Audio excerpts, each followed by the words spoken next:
Di video kali ini kita akan bahas materi tentang multi time frame. Jadi multi time frame ini sebenarnya bisa dipakai ke semua metode ya, baik itu chart pattern ataupun SNR atau SND. Nah, tapi di video kali ini gue akan bahas materi multi time frame ini dengan metode regression. Jadi regression multi time frame. Yang mana kemarin itu banyak banget yang nanya ke gua, "Bang, ini kenapa kok market rally nggak bentuk sebuah regresi ya? Kok ini kayak lurus saja gitu, nggak membentuk swing high swing low?" Yang mana swing high swing low itu adalah syarat untuk membuat sebuah analisa regression. Banyak banget juga yang bilang ke gua katanya mereka sering kena SL ya pas pakai regresi ya. Jadi sebenarnya itu bukan salah regresinya, karena kalian mau pakai analisa apapun, kalau kalian itu nggak ngerti cara menerapkan stop loss, cara pakai lot, cara money management, cara kalian entry dan melihat konfirmasi juga masih belum pas, ya itu pasti akan sering kena SL. Nah, makanya di sini gue akan jelaskan analisis multi time frame yang dimana itu akan memperkecil kalian tuh sering kena SL ya, dan kalian juga bisa masuk ke semua rally market, entah itu dia sedang membuat swing high swing low atau dia rally kenceng kayak biasanya tuh yang naik ya. Gold kemarin tuh kan naik tinggi banget tuh, yang dimana candlenya itu lurus terus hijau terus nggak ada merah-merahnya, sekali merah ya juga merah terus gitu. Yang mana di situ kalian semua pasti banyak yang bingung, "Bang, ini regresinya di mana, Bang? Kalau ditarik kok lurus banget nih, nggak membentuk regresi gitu." Nah, di sini nanti gue akan tunjukkan ke kalian prakteknya itu kayak gimana. Langsung aja kita masuk ke market. Oke, jadi sebenarnya analisis multi time frame itu apa? Gini ya, multi time frame itu sebenarnya untuk kita menghubungkan antara time frame kecil dengan time frame besar atau time frame lainnya. Karena sebuah harga itu selalu bergerak membentuk sebuah pola di time frame kecil, lalu setelah itu ketika polanya sudah selesai, market ini akan membentuk pola baru di time frame yang lebih besar. Contoh seperti ini. Kalian pasti pernah mengalami ketika let's say kita bilang kalian pakai analisis regresi ya. Nah, kalian sudah membentuk analisis seperti ini, tapi marketnya itu ketika sudah jebol area regresi, ini nggak membentuk sebuah regresi baru. Jadi kayak rally-nya tuh nggak ada koreksi sama sekali, nggak ada swing high, swing low. Padahal syarat untuk membentuk sebuah regresi itu harus ada swing high, swing low kayak gini ya, naik, turun, naik lagi, turun lagi, naik lagi gitu ya. Tapi ketika dia sudah jebol dan membentuk seperti ini, nggak ada naik turunnya, jadi kayak naik terus nih seperti ini. Nah, ini bingung kan orang-orang pasti, ini regresinya di mana, Bang gitu. Banyak yang ngechat gua kayak gitu ya. Nah, disinilah penjelasan dari regresi multi time frame. Harga ini membentuk seperti ini ya. Gua akan buka di time frame H1. Kalian lihat nggak di sini? Di sini sebenarnya market itu di H1 juga membentuk sebuah regression. Ini berlaku untuk semua chart pattern. Jadi nggak cuma regresi aja sebenarnya. Kalian lihat deh, kalau contoh misalkan yang membentuk bullish flag di M5 atau M15, pasti ketika sudah selesai, dia akan membentuk lagi di time frame yang lebih besar. Let's say 30 atau H1 ya. Nah, di kasus ini gue lihatnya di H1.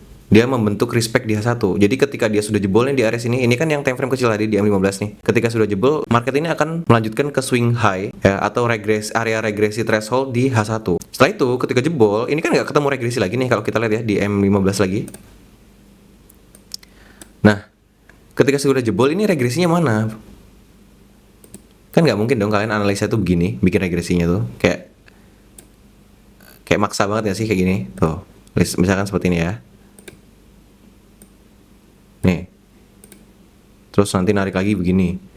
Ini kan maksa banget ya. Jadi ini nggak valid nih, regresinya tidak balance. Nah, makanya disinilah analisis multi time frame itu bekerja. Ketika dia sudah jebol nih di area 15, dan di sini kesulitan nih kalian. Ini ada indikasi atau ciri-ciri bahwa market itu mengikuti tren besar. Makanya ketika bentuknya seperti ini sebenarnya harusnya tuh nggak perlu open ya sebenarnya ya. Kalau misalkan memang kalian mau memaksa openlah dengan lot sekecil-kecilnya ya. Jadi resikonya itu tidak terlalu besar. Jadi kalian bisa lebarkan untuk SL ya. Contoh misalkan nih kalian biasanya pakai SL 30 pips itu $30 misalkan dengan lot 0,1. Jadi kalau kena 30 pips itu kan berarti kalian akan minus $30 kan.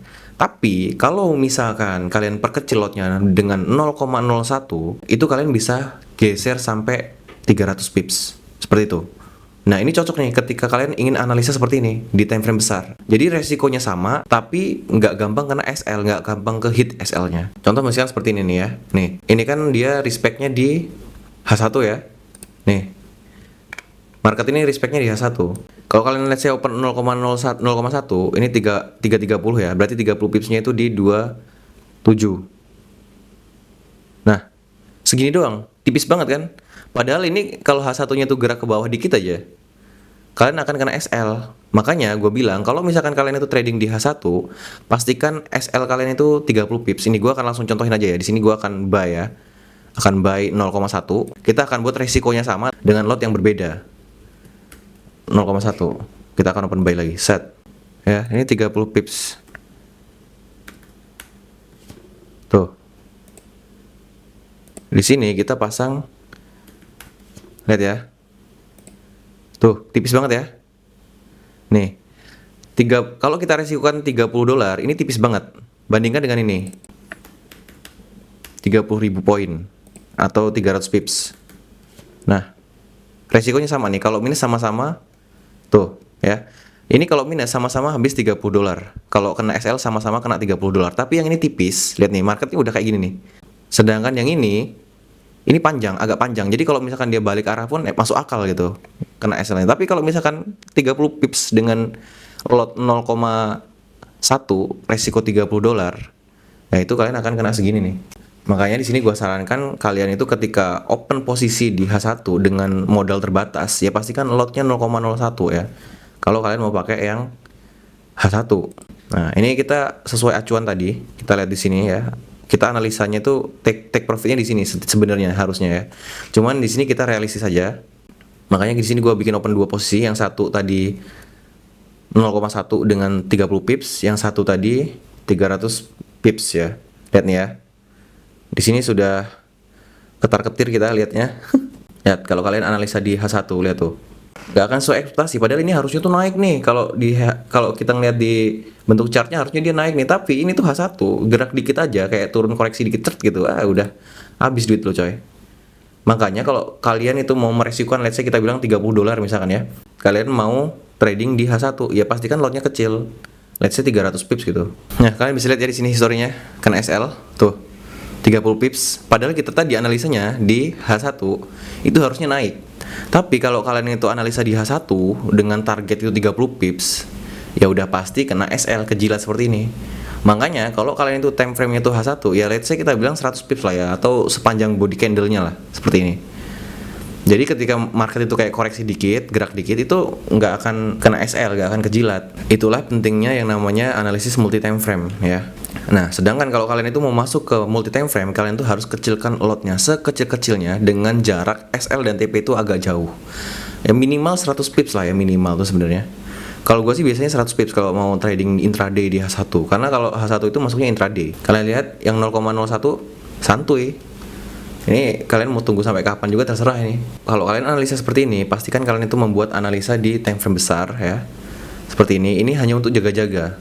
Kalau misalkan di time frame kecilnya, di M15-nya ini nggak ketemu nih, nggak ada koreksi dia, nggak ada regresinya. Jadi regresinya langsung ikutin di time frame besar. Nah itu ciri-cirinya seperti itu. Tapi kalau misalkan di time frame kecilnya itu masih ada regresi, ya ini enak banget nih. Nih, let's say seperti ini ya.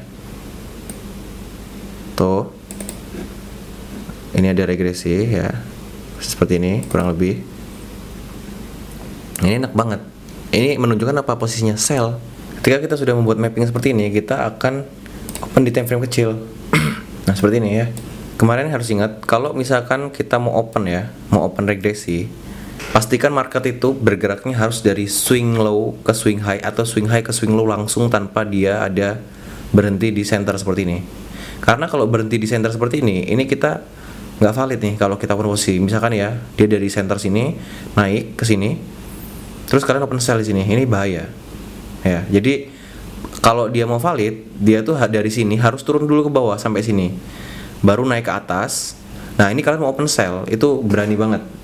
Meskipun kalian nggak ada konfirmasi, kalian ketika udah harganya sudah menyentuh area garis, kalian langsung sell itu berani. Kalau gua ya, itu makanya gua waktu itu sebut yang namanya teknik assassin. Begitu dia sudah masuk ke area target plan ya, dengan lot sekecil-kecilnya, open aja, nggak usah nunggu konfirmasi. Kalau misalkan kena SL ya udah, kan lotnya kecil, ngapain takut? Kalian analisa macam-macam, pusing panjang lebar kali tinggi kali ini, tapi ujung-ujungnya kena SL juga kan. Mending langsung masuk aja kalau misalkan kita pakai lot kecil gitu. Lain halnya kalau kalian modalnya kecil. Makanya gue kemarin bilang kalau modalnya kecil, pastikan pakai konfirmasi. Karena kalau bisa kalian itu jangan sampai kena SL di awal-awal kalau modal kecil ya. Ini mungkin terkesannya bagi kalian ngasal ya, tapi buat gua sih nggak ada kata ngasal ya di dalam trading itu. Akhirnya kena TP ya di sini sesuai dengan analisa di H1. Yang mana ini juga nunggunya lama banget. Gua aduh capek banget coy, beneran. Makanya ini salah satu alasan kenapa gua tuh males live streaming, karena ngabisin waktu banyak banget. Sedangkan gua itu banyak kerjaan, gua banyak gawean, sibuk. Gua punya bisnis soalnya. Kalau kalian itu ngeliat orang-orang yang live streaming tiap hari itu gabut mereka. Mereka gak ada kerjaan. Makanya mereka buka kelas. Makanya mereka mau live streaming. Sedangkan gua ini nggak buka kelas, nggak buka grup VIP, nggak buka sinyal-sinyal, nggak buka IB. Jadi gua itu males kalau harus live streaming itu males. Mending gue ngerjain yang lain gitu. Nih, gue akan jujur-jujuran ke kalian. Gue itu fokusnya di bisnis. Ya, cuman dari 2014 sampai sekarang kebetulan gue itu trading. Hanya saja sekarang tradingnya udah nggak seaktif dulu. Pertanyaannya kenapa gue lebih milih bisnis daripada trading? Jawabannya gini, trading itu kegiatan yang dimana kalian itu harus terikat. Ya, kalau kalian nggak trading, kalian nggak dapet duit, ya kan? Sedangkan bisnis, ketika sudah autopilot, kalian tidur aja kalian dapet duit. Itu bedanya. Gua juga bukan tipe orang yang suka milih-milih. Lo bisa trading, bisa bisnis, invest. Kenapa lo harus pilih salah satu? Itu kalau gua gitu. Makanya jadilah orang yang ambil semua kesempatan, nggak usah pilih-pilih. Kalau gua ambil semua, kenapa gua harus gua pilih? Kenapa harus gua trading for living? Mendingan gua bisnis juga. Apalagi penghasilan bisnis gua lebih besar daripada penghasilan trading. Let's say kita bilang sekali open posisi, misalkan lo pengen dapet 1M, pengen dapat 100 juta, modal kalian harus berapa biar nggak MC? Biar kalian itu bisa sekian persen gitu dari modal harus besar banget. Sedangkan lo bisnis lebih kecil, modalnya tuh kecil banget, tapi lo bisa untung gede juga asal lo tahu cara mainnya. Jadi buat yang nanya-nanya kenapa gue nggak live streaming, ya itu jawabannya ya. Kecuali gue mungkin buka kelas atau gue buka grup VIP. Nah di sini gue akan share ya sebisanya gue gitu loh, sesantainya gue. Karena ini daripada ilmu trading gue hilang begitu aja gitu. Karena kan gue sekarang udah nggak terlalu aktif nih trading ya. Pengalaman gue setidaknya akan gue share ke kalian semua, siapa tahu berguna gitu. Nah itu tadi gambaran dari analisis multi time frame. Semoga aja kalian semua paham ya kalau sebenarnya market itu saling berkesinambungan. Jadi saling terkorelasi antara time frame kecil ke time frame besar. Tidak ada time frame besar tanpa adanya time frame kecil dulu. Bahkan di M1 pun ada yang lebih kecil, ada yang second, ada yang tick ya. Itu adalah pondasi awal dalam membentuk sebuah chart pattern ya. Entah itu di time frame M1 sampai mungkin monthly sampai itu yearly, banyak banget sebenarnya. Nah makanya gue kemarin itu sempat bilang dan wanti-wanti ke kalian semua, kalau misalkan target kalian itu cuma 30 pips, 20 pips, 50 pips, itu nggak usah gede-gede time frame-nya. Kalau misalkan market rally kencang ya udah nggak apa-apa ya. Syukur-syukur kalian akan ngikutin rally-nya gitu. Jadi kalau misalkan kalian nemu chart yang tiba-tiba panjang banget, ya udah kalian ikutin aja, open aja sesuai arahnya. Apalagi target kalian cuma kecil-kecil kan, kayak cuma 10-20 pips, itu gampang banget. Meskipun kayak dia udah tinggi, kalian open dikit aja, dia naik dikit udah pasti kena. Mungkin kalian semua banyak yang bilang, wah kalau ngomong doang mah gampang bang. Ya iyalah, gue bisa ngomong gampang karena gue udah tahu. Semua orang juga kalau udah bisa pasti ngomongnya gampang. Sama kayak misalkan kalian ngomong ke anak kecil, dek tambah-tambahan kali kalian itu gampang. Terus anak kecilnya ngomong ke kalian, yang anak kecil yang nggak bisa ini tadi ngomong ke kalian, ah lu mah ngomong doang gampang bang. Padahal kan tambah-tambahan kurang kali bagi itu susah. Buat dia susah yang masih belum ngerti apa-apa. Tapi buat orang yang udah ngerti kayak kalian nih, udah ngerti tambah kali kurang bagi itu pasti gampang.